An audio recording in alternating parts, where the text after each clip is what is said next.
showed you guys everything. I showed you guys my upsell. We scaled this one store, one product to $34,000. Hey guys, what's up? This is episode 14. Things are getting very heated. Like, we're getting a lot of sales, a lot of data is coming in, we're spending a lot of money, things are starting to scale. So I'm excited to reveal all the results, show you guys all the Facebook ads. We're getting pretty deep into Facebook ads realm now, so get ready for just a bunch of Facebook sort of strategies and just a lot of Facebook data analysis over the next few days. Before we get to the video, let's announce last video's winners for $1,000 with the courses or consulting course with me. The winner's here. If you guys want to qualify, all you have to do is drop a comment below, follow me on Instagram, hit the subscribe button, hit the notification bell, hit the like button. I'll be picking the best comment every single video. Other than that, let's get right into the video. As you can see, we're getting very cheap add to carts at $4.03. If you look at my editor will circle it, but the retargeting Adsets to 000, I increased it from $1 to $5 per day in budget, and that's sort of been the sweet spot. And now I'm going to go over killing. We have a lot of Adsets that's ran for over 4 days, and now I haven't killed any Adsets whatsoever. Like, the moment I started this sort of series with you, over the past 6 days from September the 2nd, I killed 0 Adsets. So as you can see, I've been very calm and been really allowing Facebook to optimize and gain data before I really kill an Adset. So what I started by doing was I sorted costs per add to cart, and one of the campaigns had a $37 for one add to cart, and that obviously was a very bad campaign, so I killed that off. Next, I wanted to sort it by amount spent, because the more money that has been spent, that means the ad set has been running for a longer period of time and it has more data. And as you can see, damn, like, we're getting some very good ad sets like that are getting 5 purchases, 4 purchases. LeBron James is doing very well. Smartwatch is doing very well. Activity tracker watch, the 95% lookalike audiences, they're doing pretty well. Like, yeah, we're collecting a sort of a team of very strong ad sets. So I scroll down, and what I'm looking for is ad sets that spent, it's at $45, 0 purchases. I'm gonna kill it. Like, my break even point, I think is roughly around 30 something dollars, maybe even $40. I can't remember, but this is above my break even point by $5 to $10, so I'm gonna kill it. This one purchase at $45, gonna kill it. Another one didn't get a purchase at $25.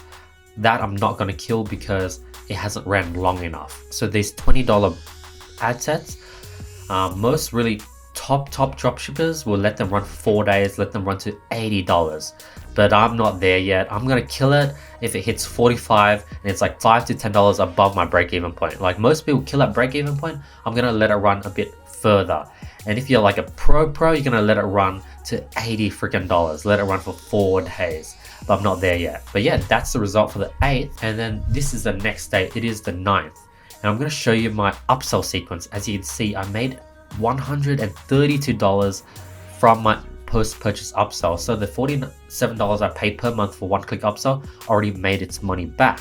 As you can see, I'm just upselling the exact same watch again at a further discount. And right now I'm just trying to optimize my upsell sequence. So I'm editing the offer. I'll show you guys my sort of upsell page right now. Made it blue, made it match sort of the blue theme. I really like sort of the upsell page I created. Very beautiful, matches our theme. And I actually upsell a watch for $12.50, which is insane.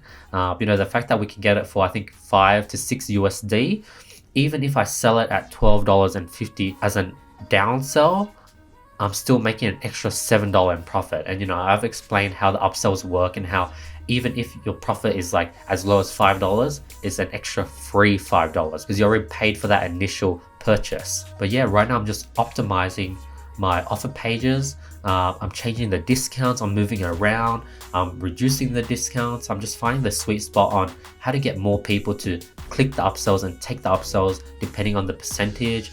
I'm choosing what to upsell, what to downsell. But what I like to do is I like to always downsell my lowest offer. So I'm always going to downsell the 50% off. But yeah, if you guys, I'm going to fast forward now because this is pretty boring stuff. If you guys want the full edited raw version that you could follow step by step and see all the minute and small things I do, highly recommend the unedited, unfast forwarded raw version of the course that you're seeing now. I'm selling it for dirt cheap. It's basically for free, so you definitely want to pick that up if you really want to take this seriously. And you could also see my ad copy, grab another one for a friend or family member at an extra 30% off discount, and then add 360 glide to your order now and receive 30% off. So that's the ad copy I have. But yeah, I'm gonna fast forward. Now let's go into the Facebook ads. So as you can see, we got 92 freaking purchases, 92. Yesterday we were at 56, so like things are going very well. As you can see, we're getting sales on our new lookalike audiences that we launched in last episode. The Brazil ad sets are getting purchases, the Spain, the India is surprisingly doing pretty okay. Not profitable since we're getting cost per purchases of $43, but still getting us data, which is surprising. As you can see, one of the Spain ad sets got 2 purchases. The retargeting is doing quite well. The add to cart no purchase, 2 purchases at $5.35 each. That's doing well. As you can see that we have that one very strong 95% lookalike audience. So now I'm just sort of looking at the data. I'm seeing how consistent it is. But it's looking pretty consistent over the past 3 days. So that's a good indicator that I can maybe up the budget again. LeBron James is doing pretty well. We still kept the budget. I think since it was a interest ad set, we increased it from $10 to $20. And this is doing pretty well. So I'm just going off and reading the data at the moment. Since it's doing very well, I'm going to double it again to $40 since it's been doing pretty well over the past few days. Let's check how the smartwatch has been doing. Got 0 purchases yesterday. The fact that I got 0 purchases yesterday, that is a bit worrying that it's not too consistent. And the fact that it didn't get any purchases yesterday, I'm not gonna double the budget. Page view no add to cart, that's doing insanely well. $2.86 per purchase, 93 cents. And that's Australian dollars, so that's like $2 per purchase. So like retargeting, very powerful. Don't sleep on retargeting. A lot of the 95% lookalike audiences. This one, 3 purchases at $7 each. That's very low, so I'm going to double that. But as you can see, I'm just sort of looking for all the best ad sets that are very strong to double.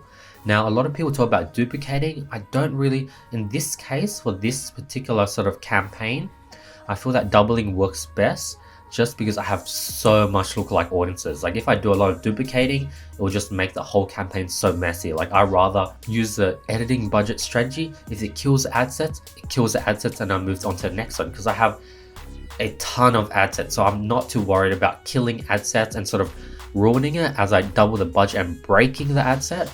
I'm just looking for the ones that can sort of ride it out at $100, $200, $300. So I'm cutting all the mediocre ad sets that can't be able to scale to those higher budgets to find those that can. A lot of people are scared to do that, so they just sort of duplicate and sort of try to sustain these sort of weaker ad sets at many low budget sort of duplicates. So now I'm going back to the reports because I want to look at the data. I want to look at which countries are doing well so you can go ahead and create more lookalike audiences. So as you can see, with India, got 2 purchases. The page view lookalike audiences are doing very well. So are the 95% view lookalike audiences. Interests, we still got a bunch of solid interests. Now we're going to check out where all our sales are coming from. As you can see, we're getting a bunch of sales from Turkey, Malaysia, Peru, Brazil, Germany, and Spain. We already launched lookalike audiences for. So one of the campaigns that has 13 purchases at $10 each, I'm going to increase it from $60 to $100, and let's see if it does well at 100.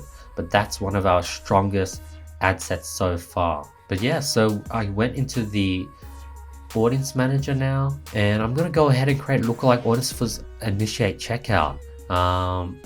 Even though it's a bit early, I really want to scale this out, so I'm getting a bit fidgety, and I'm going to go ahead and create worldwide lookalike audiences for initiate checkout. Now you might ask why I don't do it for add to cart. The reason is because with the Zipify one-click upsell that skips the cart page, I'm actually getting less add to carts than initiate checkouts, because everyone that clicks add to cart goes straight to initiate checkout. So I create lookalike audiences for initiate checkout. I'm going ahead using the strategy I used before and creating worldwide lookalike audiences for initiate checkout. Now I'm going to go ahead, look for one ad set that's doing really strong. I picked this worldwide lookalike audience, 003 page view lookalike audience with 3 purchases. I'm going to go ahead and duplicate that once, edit it. Since I'm doing initiate checkout lookalike audiences, I'm going to name it 004. So all my future initiate checkout lookalike audiences will be under 004. Very organized. You guys could follow my formula. Set the budget at $20 to start.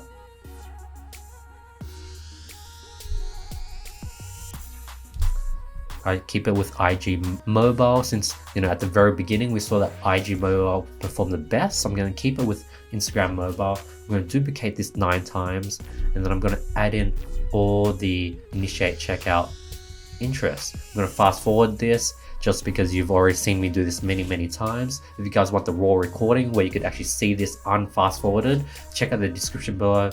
Very cheap, basically for free. If you want to watch me do everything step by step, I highly recommend it. So I go ahead and I finish all the ad sets. I have a sort of Excel sheet that tracks all my finances. You can copy this as well, but I'm just inviting my virtual assistant, and this is basically a sheet where my VA fills out all the expenses. Every single order I get, she's gonna put in, she's gonna order it, put in the cost, and just track everything for me. So I get my VA that does order fulfillment to also do my accounting. So by the end, I get a pretty decent estimate because it takes into account Stripe fees, PayPal fees, takes into account the actual costs that we paid on AliExpress, gives me amount of profit, so I can get a good idea on how to scale this further, and it's very good for accounting. But that's the end of this episode. We went over a lot of things. We went over like optimizing the upsells, we went over Facebook ads, we went over scaling, we went over horizontal scaling, increasing budgets, we went over killing.